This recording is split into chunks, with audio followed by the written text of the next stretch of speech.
मम ज्ञानतिमिरान्धस्य ज्ञानाञ्जनशलाकय चक्षुरुन्मिलितं येन तस्मै श्रीगुरुवे नमः। जय श्री कृष्ण चैतन्य प्रभु नित्यानंद, श्री अद्वैत गदाधर श्रीवास आदि गौर भक्त वृंद। हरे कृष्ण कृष्ण कृष्ण हरे हरे, हरे राम राम राम हरे हरे। हरे कृष्ण कृष्ण कृष्ण हरे हरे, हरे राम राम राम हरे हरे। हरे कृष्ण कृष्ण कृष्ण हरे हरे, हरे राम राम राम हरे हरे।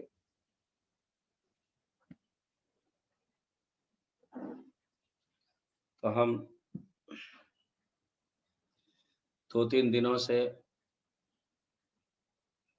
शिक्षाष्टकम का पहला श्लोक जो है उसी के विषय में चर्चा कर रहे हैं। आज हम तीसरे दिव्य विशिष्टताएं जो है, अन्य विशिष्टताओं में से तीसरा दिव्य विशिष्ट वैशिष्ट जो है उस विषय में चर्चा करेंगे, जिसे श्रेया कैरव चंद्रिका वितरणम कहा गया है। तो सर्वप्रथम हम इस श्लोक को सुंदर रूप से दोहराएंगे। आप सब लोग भी इसे बोलना। चेतो दर्पण मार्जनम बहमहादावाग्नि निर्वापणम श्रया कैरव चंद्रिका वितरणम विद्यावधू जीवनम आनंदाम्बुधिवर्धनम प्रतिपदम पूर्णामृत स्वादनम सर्वात्मस्नपनम परम विजयते श्री कृष्ण संकीर्तनम।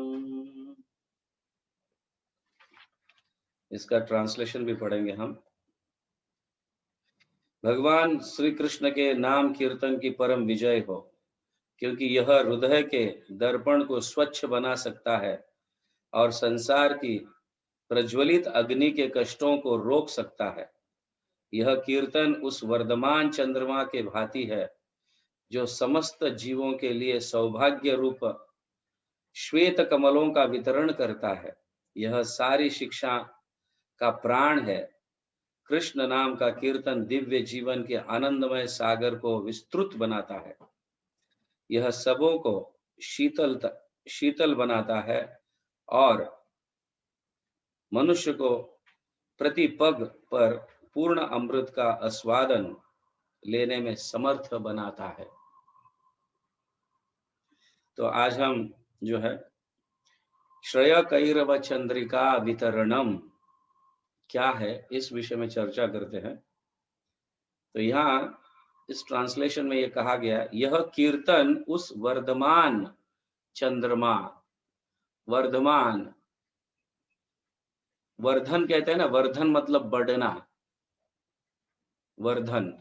तो वर्धमान चंद्रमा का अर्थ है पूर्णिमा के तरफ बढ़ रहा है, मतलब जो सबसे ज्यादा उजाला देता है, ऐसी चंद्रमा वो है पूर्णिमा। वर्धमान चंद्रमा की भांति है जो समस्त जीवों के लिए सौभाग्य रूप श्वेत कमल। श्वेत कमल ये एक साइन है जिसको शुभ कहा गया है। कमल, कमल मतलब लोटस फ्लावर, फूल। श्वेत कमल मतलब उजाला। तो जिस तरह से चंद्रमा उजाला है और श्वेत कमल शुभ है, तो ये चंद्रमा वर्धमान चंद्र मतलब पूर्णिमा के जैसा जो है सभी को शुभ प्रदान करता है। कब? जब हरिनाम का हम कीर्तन करते हैं, संकीर्तन करते हैं, तो क्या करता है यह कीर्तन उस वर्धमान चंद्रमा की भांति है जो प्रकाश देता है, समस्त जीवों के लिए सौभाग्य रूप श्वेत कमल।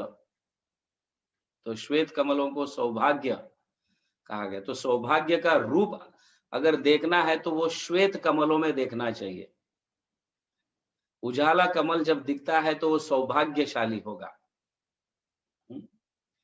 ऐसे ऐसे सौभाग्य का वितरण ये संकीर्तन करता है। तो सौभाग्य क्या है, इसका भी बहुत सुंदर रूप से वर्णन किया गया है। सौभाग्य,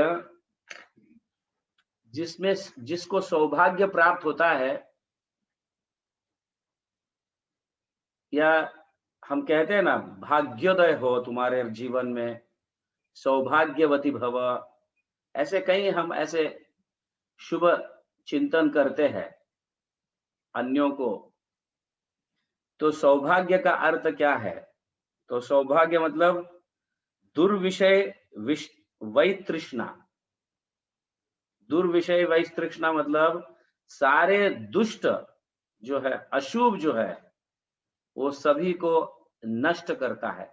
या मतलब इनफैक्ट एसेंस में, सार में अगर कहा जाए तो भौतिक चीजों के प्रति तृष्णा जो है वो नष्ट हो जाती है। भौतिक चीजों के प्रति तृष्णा जागरूक होने से क्या होता है? आसक्ति होने से क्या होता है? सिर्फ दुर्भाग्य प्राप्त होता है। तो ये तृष्णा जो है भौतिक चीजों के प्रति, वो नष्ट हो जाता है। तो नष्ट होकर क्या क्या प्रदान करता है? देखो, भगवान के प्रति जो हमारा मन है, सत्तृष्णा शुरू हो जाता है। सत्तृष्णा, भगवद विषय सत्तृष्णा। तृष्णा मतलब आसक्ति, अटैचमेंट्स, जरूरी ग्रीडीनेस, ये जो है। मगर सत्तृष्णा, वही तृष्णा मतलब नष्ट हो जाता है। सत्तृष्णा मतलब प्राप्त होने की इच्छा, कामना, भगवान के प्रति जो है आकर्षित हो जाते हैं। और क्या? अनुकूल्य मतलब फ्रेंडलीनेस, भगवत भक्ति के लिए अनुकूलता जो है उसको हम स्वीकारने लगते हैं। जैसे मित्रों को हम स्वीकारते हैं, हमारे स्वजन, हमारे हितचिंतक जो है उसको हम स्वीकारते हैं। उसी तरह से हम ये अनुकूल्य, हमारे हृदय में अनुकूल्य भावना उत्पन्न होती है जो भक्ति के लिए अपनाने लगती है। जो भी चीज भक्ति के लिए अनुकूल है उसको हम स्वीकारने लगते हैं।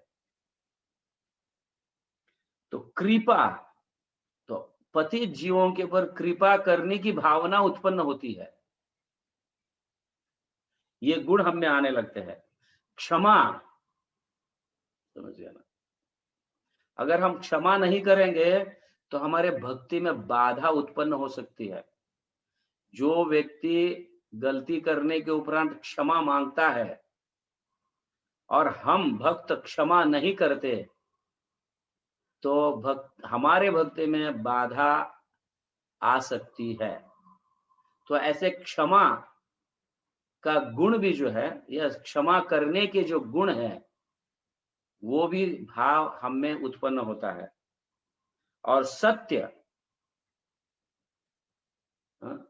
ट्रूथफुलनेस, भक्ति के प्रति सत्य वागणुक हो हमारे, तो ये उत्पन्न होता है। और सारल्य मतलब सरलता, सिंप्लिसिटी, सरलता उत्पन्न होती है भावना हमारे में। साम्य, एक दृष्टि से हम सभी को देखने लगते हैं। अनफेवरेबल, फेवरेबल जो मूड्स है वो नष्ट हो जाते हैं।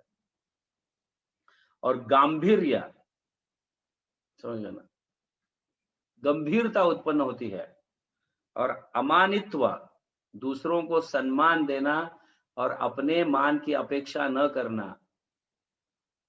सर्व शुभ गत्वा, इस तरह से सभी प्रकार के शुभ लक्षण हमारे हृदय में प्रकट होने लगते हैं। अब समझ रहे हैं? किससे? हरिनाम संकीर्तन से। सबसे प्रथम तो क्लेशाग्नि नष्ट हो जाता है। समझिए ना, यहाँ रूप गोस्वामी बताते हैं, क्लेशाग्नि शुभधा मोक्ष लघुता कृत सुदुर्लभा सांद्रानंद विशेषात्मा श्री कृष्ण आकर्षणी च सा। यहाँ श्रील रूप गोस्वामी कहते हैं, द यूनिक कैरेक्टरिस्टिक्स ऑफ भक्ति, that means chanting the Holi names in pure state of mind, शुद्ध भावना से या शुद्ध नाम का जप हम करते हैं तो क्या क्या प्राप्त होते हैं? Its ability to destroy suffering, क्लेशाग्नि तुरंत नष्ट हो जाते हैं, जितने भी दुख है वो नष्ट हो जाते हैं। और शुभदा मतलब इट्स बेस्टोवल ऑफ ऑस्पिशियसनेस। हमने अभी शुभ के मतलब सौभाग्य जो है या शुभ जो है उनके सारे लक्षण हमने देखा। दुर्विषयी वैस्तृष्णा, फिर भगवत विषय सत्तृष्णा, अनुकूल्य, कृपा, क्षमा, सत्य, सारल्य, साम्य, धैर्य, गांभीर्य, मानदत्व, मानदत्व, अमानित्व, सर्व शुभगत्व, शुभगत्व, ये सारे चीजें शुभदा में आते हैं। ये सब शुभ लक्षण हम में आने लगते हैं। जैसे जैसे हरिनाम शुद्ध भाव से जप करने लगते हैं तो ये सारे लक्षण हम में, ये गुण आने लगते हैं। और साथ ही साथ क्या, इट डिसरिगार्ड्स फॉर लिबरेशन, मुक्ति के प्रति हम आकर्षित नहीं होंगे। अनेक प्रकार की जो मुक्ति है उसके प्रति आकर्षित नहीं होंगे, आपको उसको लांग कर चले जाएंगे, मुक्ति तुच्छ लगने लगेगा। इट्स रेयरिटी ऑफ अटेनमेंट, भक्ति जो सभी को प्राप्त नहीं होता है वो हरिनाम के जप से तुरंत प्राप्त होने लगता है। भगवान का नाम तो भक्ति भाव से नहीं भी लेंगे, मतलब ऐसे कई लोग हैं जो भक्ति भाव से भगवान का नाम नहीं लेते। हमने देखा है नामाभास का प्रकार जो है उससे भी भक्ति प्राप्त होती है। सिर्फ संकीर्तन में जुड़ने से भक्ति के सारे लक्षण प्राप्त होने लगते हैं। Its manifestation of concentrated bliss, मतलब आनंद जो है, नित्य आनंद प्राप्त होने लगता है। और आखिर में क्या है, its ability to attract Krishna, भगवान को भी हमारी भक्ति या हम आकर्षित करने लगते हैं। कृष्ण आकर्षणी, तो क्या है, हरिनाम जो है वो कृष्ण को आकर्षित करने लगता है। तो ये सारे जो है चीजें यहाँ पे कहा गया है। क्या है, श्रया कैरव चंद्रिका वितरणम, जैसे चंद्रमा, पूर्णिमा का जो चंद्र है, पूर्ण चंद्र जो है,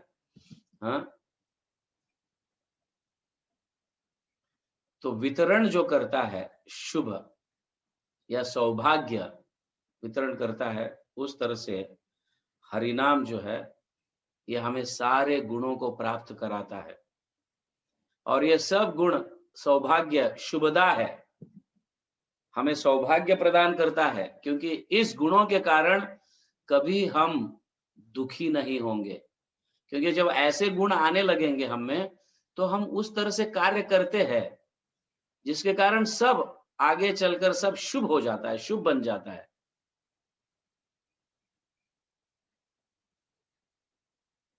तो दुख नष्ट हो जाते हैं, तो दुख नष्ट होने के बाद फिर सुख के लिए प्रयास करना मतलब प्रयास करने की आवश्यकता ही नहीं होगी ना। सब दुख नष्ट हो जाते हैं तो सुख के लिए प्रयास करने की आवश्यकता नहीं है।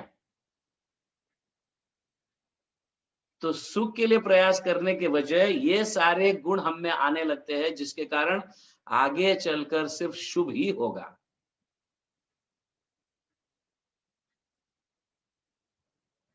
तो ये सब लक्षण जो है, क्षमा, दया, हाँ, अमानित्व, मानदार, ये सब शुभ लक्षण है।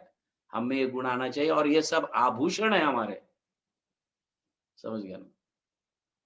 हमें अपने भक्ति को चमकाने वाले ये आभूषण है, तो ये प्राप्त कराता है। तो श्रया कैरव चंद्रिका वितरणम का अर्थ है, वितरण मतलब प्रेम भाव से उसका वितरण करना, उसे बांटना।